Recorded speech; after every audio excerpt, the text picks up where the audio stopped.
सरकार असतील आणि त्याचप्रमाणे अजित पवार गटाचे नेते जे आहेत मंत्री छगन भुजबळ आपल्याला आमने सामने येताना दिसत आहेत. सरकारमध्ये मतभेद आहे. हे बघा, आत्ताचे जे सरकार आहे ते इकडून तिकडून आणलेल्या लोकांचं सरकार आहे. त्यांनी स्वतःहून ठरवायला पाहिजे कोणाची भूमिका स्पष्ट आहे कोणाची नाही. त्यांनी स्वतःमध्येच एक क्लोज डोअर मीटिंग करून आपल्याला जाहीर द्यायला पाहिजे. त्यांच्या आतमधल्या भांडणाबद्दल मी काहीच नाही बोलू शकणार आहे. आहे की ओबीसीमधून सरसकट आरक्षण मिळावं. एकूणच आता ओबीसी समाज देखील आक्रमक होत आहेत. ओबीसी नेते एकत्रित होत आहे. आरक्षण हा मुद्दा आता दोन जातींमध्ये तेढ निर्माण होतं असं वाटतंय का? हे बघा, जेव्हा भाजप सत्तेत यायला प्रयत्न करते तेव्हा दोन जातींमध्ये एक तेढ निर्माण करणं किंवा दोन धर्मांमध्ये एक तेढ निर्माण करणं हा त्यांचा शॉर्ट फॉर्म्युला राहिला आहे सत्तेत जाण्यासाठी. आणि जोपर्यंत भाजप सत्तेत आहे आणि भाजप अशा प्रकारचा खोडसाळपणा करत राहील तोपर्यंत दोन समाजामध्ये तेढ होताना, दोन धर्मांमध्ये तेढ होताना आपल्याला जास्तीत जास्त वाढताना दिसेल. याच मुद्द्यावरून राज्यातले मंत्री देखील आमने सामने येतात. एकीकडे साहेबांच्या मनात आहे असाच एक फॉर्म्युलापेक्षा वेगळा फॉर्म्युला बाळासाहेबांच्या मनात आहे. तो बाळासाहेब सत्तेत गेल्यावरच तुम्हाला कळेल. जसं तुम्ही मध्यंतरीच्या काळामध्ये सर्वपक्षीय बैठक झाली, यामध्ये प्रत्येकाचं मत विचारात घेण्यात आलं. त्यावेळेला असं काही आपल्या माध्यमातलं कुणाच्या माध्यमातून काही हा फॉर्म्युला सांगण्यात आला का सरकारला? कारण आता रोष दिवसेंदिवस वाढत चाललेला आहे. मग जर सत्तेत येऊन याच्यासाठी खूप काळ जाणार आहे, मग तोपर्यंत कुठला समाज विठीस धरू नये आणि त्या दृष्टीने काही केलं जाईल का? हे बघा, सर्वपक्षीय बैठक झाली होती तेव्हा वंचित बहुजन आघाडीच्या प्रदेश अध्यक्षा रेखाताई ठाकूर तिकडे गेले होते. त्यांनी मराठा आंदोलनाला पाठिंबाही जाहीर केला आहे आणि त्यांनी हेही जाहीर केलं आहे की मराठा आरक्षण मिळालं पाहिजे, पण ते बहुजन किंवा ओबीसी आरक्षणाला हात न लावू देता. त्याच पद्धतीचा आमची मांडणी ही रेखाताईंनी सर्वपक्षीय बैठक ज्या दोन वेळेस वेगवेगळ्या झालेल्या तर दोन्ही वेळेस त्यांनी तो सर्वपक्षीय बैठकीमध्ये मुद्दा उपस्थित केला आहे आणि तो बाकीच्या सर्व पक्षाचे जे पॅनल आलेले त्यांना तो मुद्दा पटला आहे आणि तो त्यांनी अप्रिशिएट पण केला होता. आता जे सत्तेत आहेत त्यांना हे आंदोलन स्वतःच्या मतासाठी वेठीस धरायचं आहे एका समाजाला का लवकरात लवकर कामाला लागायचं आहे आणि एक एक प्रश्न निकालात काढायचा आहे? हा सत्ताधाऱ्यांना हा प्रश्न तुमच्या प्रश्नाचं उत्तर द्यायला लागेल. त्याचं उत्तर मी नाही देऊ शकत. एकंदरीतच आपण सध्याची 75% पर्यंतचा त्यांचा आरक्षणाचा टक्का वाढवलेला आहे. महाराष्ट्रात ते शक्य आहे का? आणि एकूणच हा जो टक्का वाढवतोय हा कायद्याच्या दृष्टीने योग्य आहे असं वाटतं? हे बघा, आज दोन गोष्टी होत आहेत. आज मराठा समाजातील बांधव खूप मोठ्या पद्धतीने आंदोलन करत आहेत त्यांच्या आरक्षणासाठी. आणि आपण हे बघितलं असेल तर मराठा समाजाकडे आत्तापर्यंत जरी सत्ता, पाणी, शिक्षण संस्था, साखर संस्था या सगळ्या असल्या तरी ते पश्चिम महाराष्ट्रातल्या 12 कुटुंबांच्या ताब्यात राहिलेले आहेत.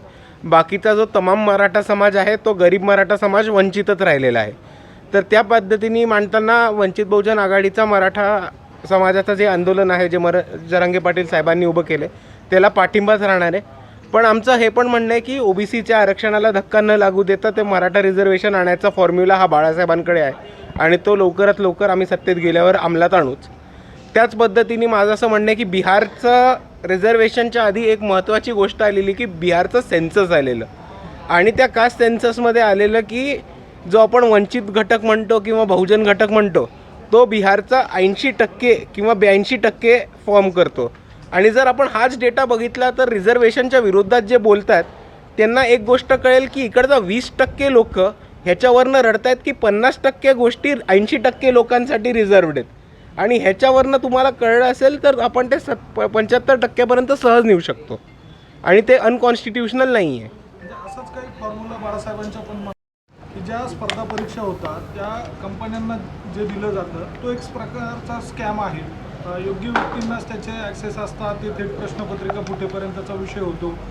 वारंवार सरकारकडनं स्पष्टीकरणही दिलं जातं. मात्र हा घोळ कायमस्वरूपीचा असतो. हा कधीच निकाली लागत नाही. याच्यावर आपली भूमिका काय?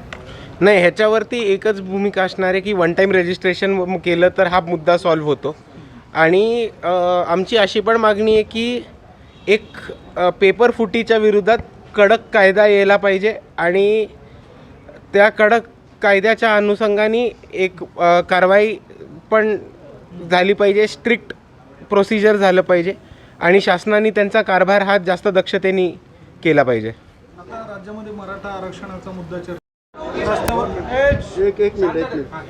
एक मिनिट चालू करायचं?